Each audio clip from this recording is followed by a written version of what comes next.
Hello, ako po si Madam P at ito yung reading natin for Virgo. Sun, Moon, Rising, Venus, Jupiter, Virgo. Take only what resonates. For those of you na gusto magpa-personal reading, Madam P, yan yung Facebook page namin, hashtag Virgo Philippines. Pwede nyo yung i-search mo para mas madali mo siyang i-search. And by the way, pagpasensyahan mo na yung boses ko, medyo pause ako ngayon. I will try my best na ma-deliver yung message sa inyo.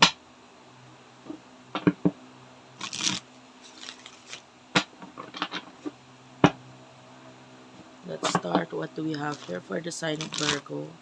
Pa-comment na lang dyan sa baba guys, kahit heart lang smileys. Malaking bagay yun sa akin.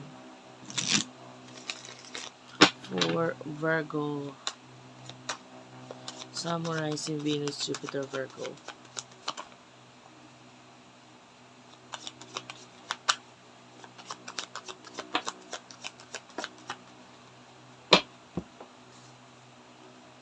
Queen of Wands and Five of Pentacles. Okay, Virgo. So, for what I can see here, medyo nagkakaroon ko ng problem ngayon.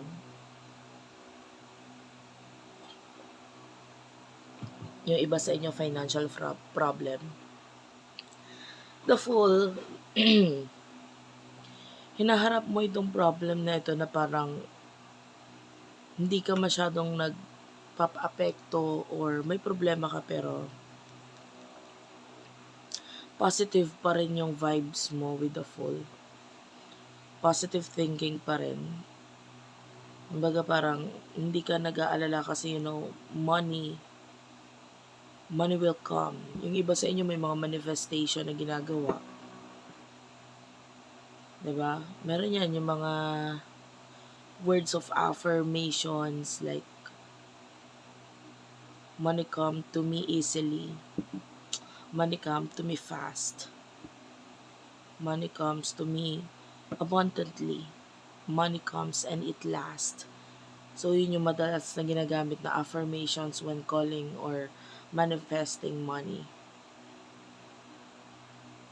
And, yun yung nakikita natin sa'yo. Maybe you're manifesting money for now. Hindi ka nag-aalala. Yung iba, maybe regarding a business with a Queen of Wands. Diba?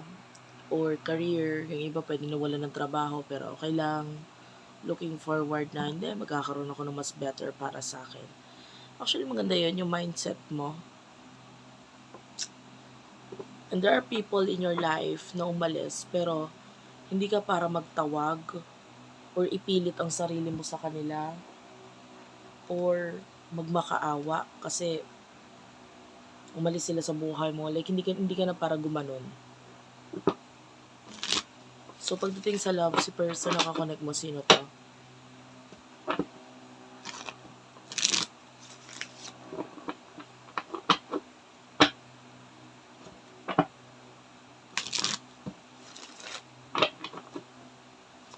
For the sign of Virgo, the Magician is here. The Five of Wands, okay. Bottom of the deck is the Moon. Five of Cups. Page of Wands, Page of Cups. Maybe this person is someone who is younger than you or may child na involved sa connection ninyo. Or for some of you, pwede magkakilala na kayo since kabataan pa ninyo or teenager years. Pwede nga. May pag-aaway tayo nakikita dito sa side niya. Maybe there's conflict.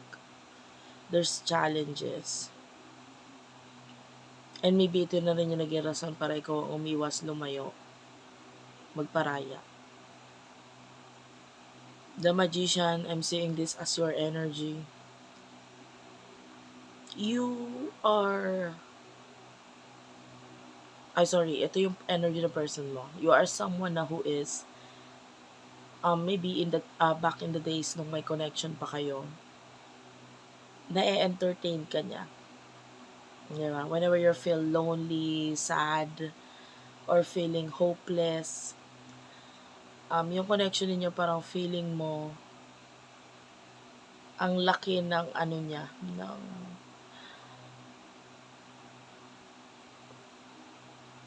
ng naiaano niya sa'yo, na itutulong niya para maging positive ka.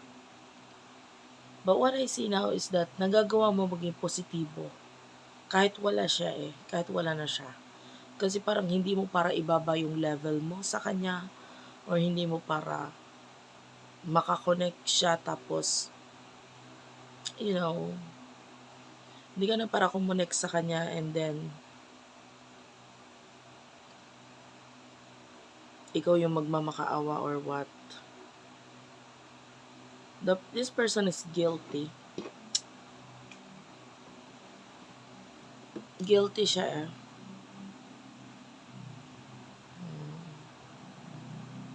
I feel like nakakaramdam siya ng kalungkutan at loneliness. Feeling alone. Yun yung nararamdaman natin sa kanya ngayon. Dahil sa separation ninyong dalawa. So, ano yung emotion ninyo sa isa't isa? Maybe,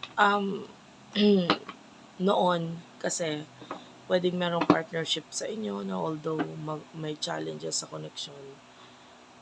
Nandun yung partnership, nandun yung ina-uplift ninyo yung spirit ng bawat isa. Kaya pinapasaya ka niya, pag malungkot ka, may problema ka, and ganun din siya sa'yo. Pero ngayon parang feeling niya, masyado siyang malungkot. Feeling niya alone siya, ganun. Ano yung emotions niyo sa isa't isa? You over the Three of Swords, okay. Ito yung energy na nasaktan ka dito sa person na to, kaya nagpo-focus ka sa pagmamahal mo sa sarili mo, the Empress. You're loving yourself, you're focusing on yourself. The Four of Wands, maybe regarding your stability, tinatry mo i-build up your stability mo. Maaaring noon nasanay ka na siya yung tumutulong or nagiging kaagapay mo, pero dahil wala na nga siya, of course, you need to move on. You need to focus on your life. Masakit, iniyakan mo ng taong to, pero hindi naman kasi nag-e-end na yung buhay mo sa pagkawala lang na tong taong to. So, I feel like you're still continuing your life, like, whatever struggle, yung mga pinagdadaanan mo ngayon, sinasarili mo na lang, hindi mo na lang iniisip na, wala nang tutulong sa akin. Kasi, I feel like yung mindset mo, binabago mo, ginagawa mo. Kaya ko tulungan ng sarili ko, hindi ko siya kailangan. Parang ganun. So, ano emotion ng person ito for you?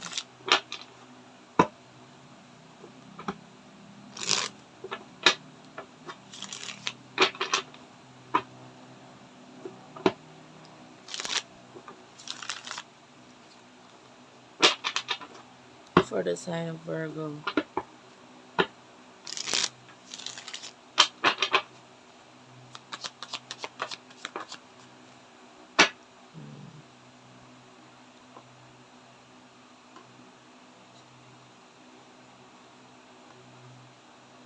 Ace of Pentacles, the Queen of Cups, okay.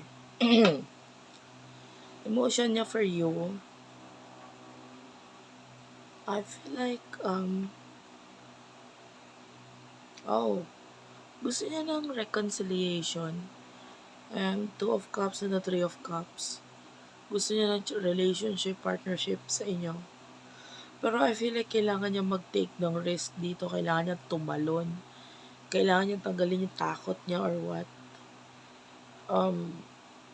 There's hesitation in a way na kasi alam niya kaya niya. Gano'n naman talaga siyang tao, palaban. Pero, I feel like there's a lot of love mula dito sa person na to. Nakikita niya yung compatibility ninyo or like both of you are connected. Maaaring nararamdaman niya na parang may kakaiba sa'yo na parang pareho sa ating dalawa, magkakasundo tayo. Pero yun nga, kailangan niya kasing ipunin yung lakas ng loob at kapal ng muka bago mag-take ng risk or bago mag-offer sa'yo.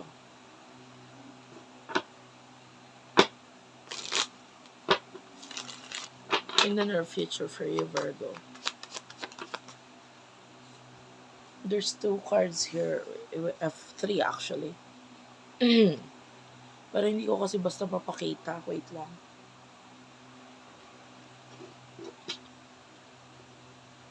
Tinakpan ko na lang kasi medyo ano.